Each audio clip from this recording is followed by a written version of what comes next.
Xullas, hozir BYD chempionni tagida turibman. Chempionni tagiga batareyasi gudar bo'lgan.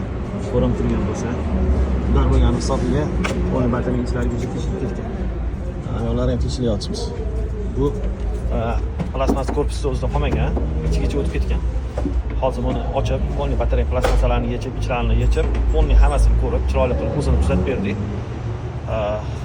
Bunaqa muammo bo'lmasin, ehtiyot bo'linglar. Shuning uchun ko'pchiligiga tayinlayman, tagiga zashitni qo'yinglar. Zashitni qo'ymasanglar bo'lmaydi tagiga. Mana BYD chempionga zashitnilarimizda hamma modellarga bor zashitnilar. Mana shu zashitni qo'ysanglar, mana shunaqa muammo bo'ladi. Mana zashitnilar qo'yildi, ideal bo'ldi. Chotki. Bu zashitnilar endi kech bo'yatda qo'yilayotganiga qolganlar ham mana shunaqa udar bo'lishining oldindan qo'ysaki, shunaqa udar bo'lmaydi.